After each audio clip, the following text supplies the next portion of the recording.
نحمده ونصلي على رسول الكريم أما بعد فأعوذ بالله السميع العليم من الشيطان الرجيم بسم الله الرحمن الرحيم يا أيها الذين آمنوا استعينوا بالصبر والصلاة إن الله مع الصابرين ولا تقولوا لمن يقتل في سبيل الله أموات بل أحياء ولكن لا تشعرون صدق اللہ مولانا العظیم۔ اللہ کم الحاکمین نے ہم کو قرآن جیسی نعمت عطا فرمائی۔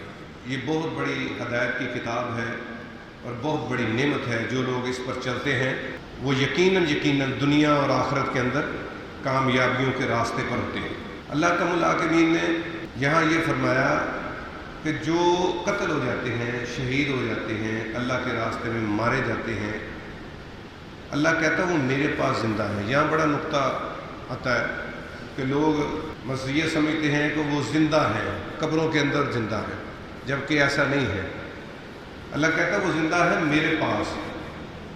اس کی تفسیر لمبی ہے، بہرحال یہ موت و حیات کا معاملہ ہے، اللہ تعالیٰ روحوں کو کیسے زندہ رکھتا ہے۔ تو اللہ کہتا ہے وہ میرے پاس زندہ ہے وَلَكِنْ لَا تَشْعُرُونَ، تم نہیں سمجھتے۔ مطلب یہاں حد بندی لگا دی اللہ نے، ذہنوں کو ختم کر دیا کہ یہاں اس سے آگے تم نے نہیں سوچنا وہ کیسے زندہ ہے۔ اب بعد نادان پھر اس پہ سوچنا شروع کر دیتے کہ کہاں زندہ ہے، کیسے زندہ ہے، زمین میں زندہ ہے، باہر زندہ ہے، روحوں کے اندر، زمین کے اندر بھاگے پھرتے ہیں، کیا ہے۔ مثلا یہ تھوڑا سا یہ ذہن شیطان نے خرابی کی طرف لگا دیا۔ اب وہ یہی ذہن لے کے بھی زندہ ہے، اسی وجہ سے پھر مقبرے، مزار اور یہ قبے یہ بنائے جاتے ہیں کہ وہ نیچے زندہ ہے، وہ بات سنتے ہیں۔ مطلب یہ نہیں ہے، اللہ نے وہ بلاحیاؤں کا لفظ بول دیا، بلکہ وہ زندہ ہے، جو قتل ہو گئے، شہید ہو گئے، زندہ ہے۔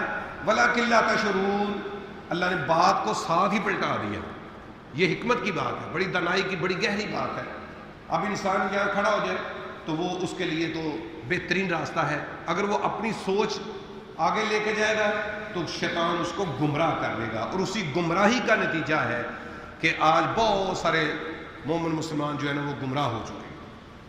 اس سے آگے اللہ تعالیٰ فرمایا وَلَنَبْلُوَنَّكُم بِشَيْءٍ مِّنَ الْخَوْفِ وَالْجُوعِ وَنَقْصٍ مِّنَ الْأَمْوَالِ وَالْأَنفُسِ وَالثَّمَرَاتِ۔ یہ بہت بڑی بات ہے کہ اللہ کم الحاکمین کہتے ہیں اے مومن و مسلمانوں، تم نمازی بن گئے، روزہ دار بن گئے، تم حج کرنے والے بن گئے، اور تم جناب زکوٰۃ دینے والے بن گئے، تم میرے اوپر ایمان مکمل لے آئے، میرے پیچھے لگ گئے، تو اب تمہارے ساتھ کیا ہوگا؟ میں تمہیں پرکھوں گا، میں تمہیں دیکھوں گا کہ تم اپنے ایمان کے اندر مضبوط بھی ہو کہ نہیں ہو۔ کہ یہ تو نہیں ہو کہ مصیبت آئی تو بھاگ کھڑے ہوئے، پریشانی آئی تو نکل کھڑے ہوئے، ایسا تو نہیں ہے۔ اللہ کہتا ہے میں تم کو آزماؤں گا۔ کیسے آزمائے گا؟ اللہ کہتا ہے وَلَنَبْلُوَنَّكُم بِشَيْءٍ۔ اب یہ آزمائشیں جو ہیں یہ کافروں کو بھی آتی ہیں، نافرمانوں کو بھی آتی ہیں، اللہ کے باغیوں کو بھی آتی ہیں، لیکن مومنوں کو حوصلہ دینے کے لیے، مسلمانوں کو حوصلہ دینے کے لیے اللہ نے یہ بات سامنے رکھ دی کہ اب تمہارے اوپر بھی آزمائشیں آ سکتی ہیں، پریشانیاں آ سکتی ہیں۔ یہ نہیں ہے کہ تم اس میں پھر یہ سمجھو کہ یہ ساری مصیبتیں اللہ نے میرے لیے رکھی ہیں۔ اللہ اکبر، میں نماز بھی پڑھ رہا ہوں، میں روزہ بھی رکھ رہا ہوں، میں حج بھی کر لیا میں فرضی معاملات بھی ادا کر رہا ہوں، اللہ کے سارے احکامات بھی مان رہا ہوں، اور صدقہ و خیرات بھی کر رہا ہوں، پھر بھی مجھے ہی پریشانی ہے، پھر بھی مجھے ہی۔ مقصد یہ عمومی طور پہ انسان کے اندر یہ بات آ جاتی ہے، یہ مومن مسلمان اس پہ کھڑے ہو جاتے ہیں، اور اللہ نے کہا ایسا نہیں سوچنا۔ وَلَنَبْلُوَنَّكُم بِشَيْءٍ، یہ تو میری طرف سے ہے، میں تم کو آزماؤں گا ہر چیز کے اندر، بِشَيْءٍ، ہر چیز کے اندر۔ آگے اللہ نے تفصیل دے دی، جہاں اللہ بات ختم بھی کر سکتا تھا کہ میں ہر چیز کے اندر تمہیں آزما سکتا ہوں، لیکن نہیں، اللہ نے ساتھ اس کی تمہید بھی باندھ دی کہ انسان اپنے اندازے سے نہ سوچے، یہ چیزیں میں جو بتاتا ہوں اس کے مطابق سوچتا رہے۔ من الخوف، خوف سے، میں تمہیں خوف سے آزماؤں گا۔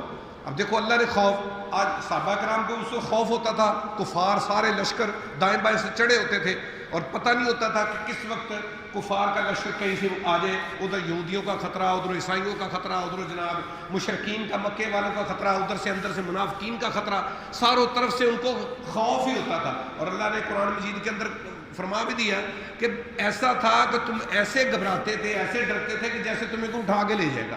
اللہ اکبر، صحابہ کرام کی جماعت کو اللہ کے نبی کو بتاتے کہ اللہ تمہیں ایسے اٹھا گئے، لیکن میں نے تمہیں پھر کیا کیا؟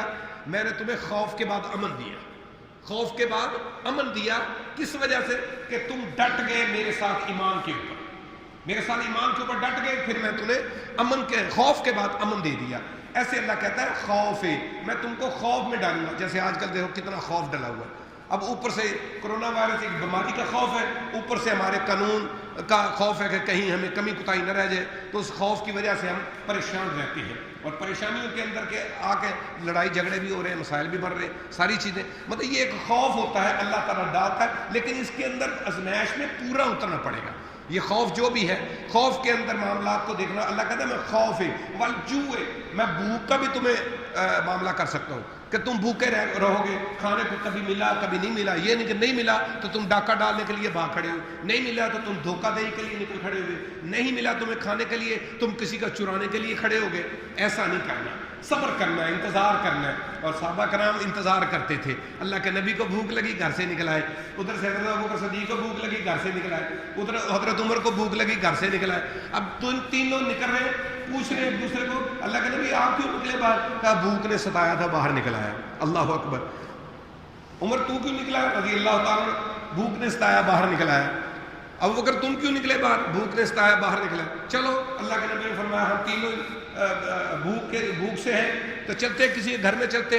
حضرت ابو ایوب انصاری رضی اللہ تعالیٰ عنہ تھوڑے سے مالدار تھے، مدینے کے اندر تھے، تو ان کے گھر میں چلے۔ یعنی کہ بھوک کو یہ نہیں ہے کہ بھوک جو ہمیں ستاتی ہے، پریشانی ہم کو ہی لگتی ہے نا، ساری کائنات کے سردار میرے اور آپ کے پیر و مرشد محمد رسول اللہ صلی اللہ علیہ وسلم کو یہ چیزیں کرتی رہی۔ اللہ تعالیٰ نے ان کو بھی آزمائش میں ڈالا کہ ہاں تمہیں بھی آزمائش، اور کیوں ڈالا؟ کہ تاکہ امت کے لیے یہ ایک مشعل راہ بن جائے، راستہ بن جائے۔ بھوک سے، ونقص من الاموال، پھر مالوں کے نقص سے، مال کی کمی بڑی، اب مال اتنا تھا کل کو کم ہو گیا، اس میں کمزوری آ گئی، مال کی کمی آ گئی۔ اللہ اکبر، پہلے گاڑی تھی، کھانے پینے کا وافر مال تھا، لیکن نقص من الاموال، مال میں نقص آ گیا، کاروبار میں نقص آ گیا، بندہ کمزور پڑ گیا، نوکری کے لگا ہوا تھا، اچھی بھلی تنخواہ آ رہی تھی، لیکن نوکری ختم، جیسے آج کل حالات بنے ہوئے، اللہ اکبر، گھروں کے اندر مال کم ہو جاتا ہے، نوکری چلی گئی، اب گزارا کیسے ہوگا؟ لیکن صبر کرنا پڑے گا۔ اللہ بے صبروں کے ساتھ نہیں ہے، اللہ نے پہلے کہہ دیا کہ میں صبر والوں کے ساتھ ہوں۔ آگے اللہ تعالیٰ بتائے گا کیا صبر کریں، انتظار کریں۔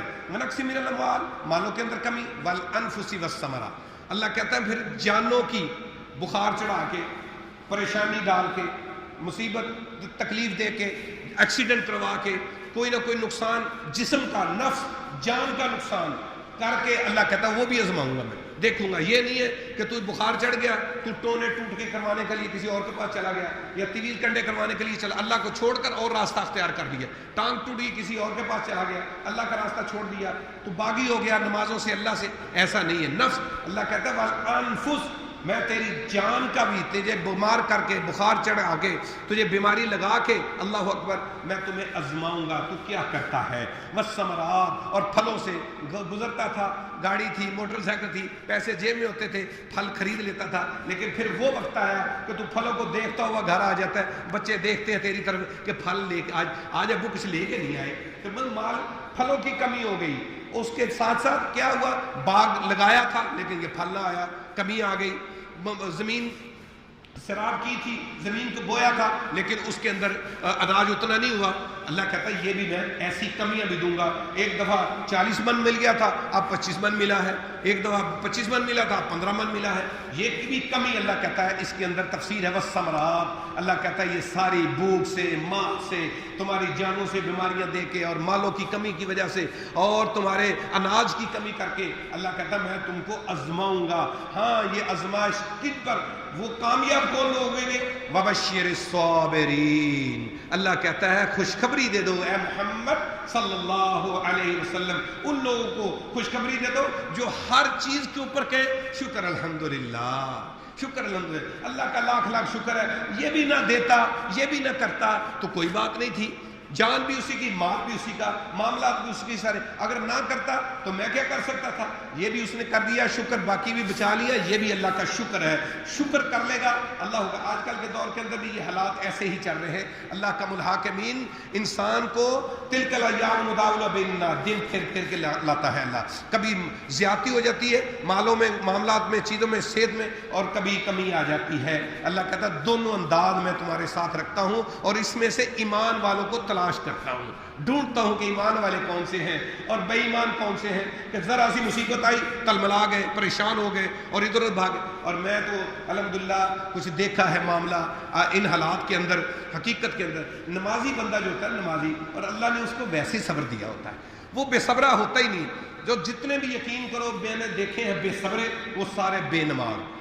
جو بھی میں نے باہر اندر گھوم پھر کے دیکھا ہے، اور نمازی بندوں کو دیکھا ہے جو نماز شکل سے پتہ چل جاتا ہے یہ نمازی آدمی ہے. اور دوسرے جو ہے مانگنے والے چمٹ جاتے ہیں پاگلوں کی طرح کہ نہیں جی ہمیں تو اس بے صبری کی انتہا ہوتی ہے، نماز پڑھنی نہیں، اللہ کو یاد کرنا نہیں. پھر اللہ نے تمہیں ایسے رکھنا. جب نمازی بندہ سجدہ ٹکائے گا، اللہ کے آگے جھکے گا، اللہ کو بے صبری کی حالت کے اندر نہیں آئے گا، اور وہ اپنی تکلیف کو، اپنی پریشانی کو، اپنی مشکل کو رب کائنات کے سامنے پیشانی کے اندر رکھ کے رکھے گا. اللہ اکبر.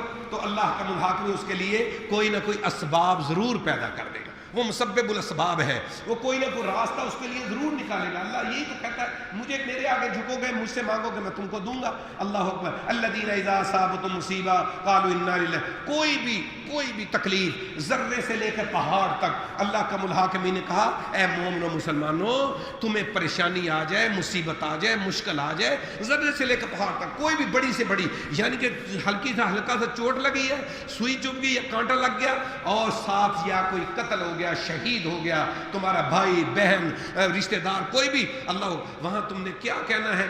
قالوا انا للہ و انا الیہ راجعون. اللہ نے یہ پڑیا دے دی، یہ نسخہ دے دیا. اللہ نے یہ آیت بتا کے مومن و مسلمانوں کو راستہ بتلا دیا کہ ہاں جب بھی کوئی مصیبت، مشکل، پریشانی آ جائے، بڑی سے بڑی یا چھوٹی سے چھوٹی، تو زبان پہ ان الفاظوں کو لے آؤ.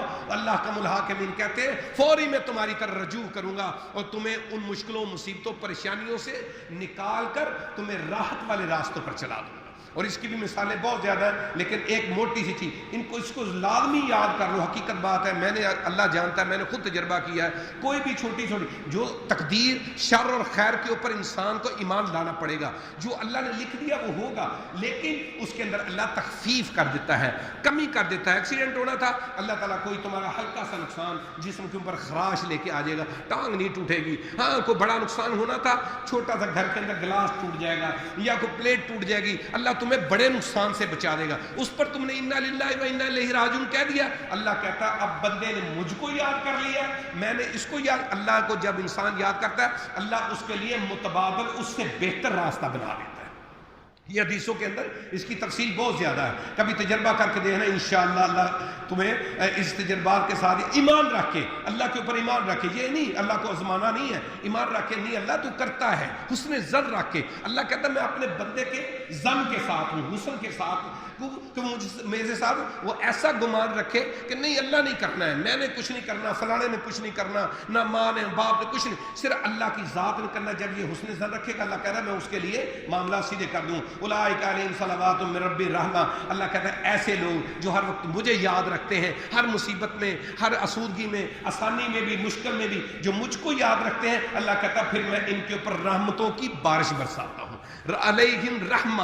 اللہ کہتا ہے میں رحمتوں برکتوں کی بارش برساتا ہوں. واولئک هم المہتدون. اللہ کا الحاکمین نے ان کو سرٹیفکیٹ بھی دے دیا کہ یہی لوگ ہیں دنیا کے اندر ہدایت یافتہ. ان کو ہدایت ہے، ان کو رب کی پہچان ہے، ان کو اسلام کی، دین کی، رب کے قانون کی، قاعدے کی، نظام کی ان کو پہچان ہے. یہ لوگ ہیں ہدایت یافتہ. یہ تلملانے والے نہیں، پریشان ہونے والے نہیں، ذرا سا رضی مصیبتوں کے اوپر چلانے اور چیخنے والے نہیں. یہ صبر کر کے آرام سے بیٹھ کے اللہ کی طرف اپنے سارے معاملات کو چھوڑنے والے ہیں. اللہ کا الحاکمین ہمیں ایسے لوگوں کے داخلہ نصیب فرمائے. وآخر دعوانا الحمدللہ رب العالمین.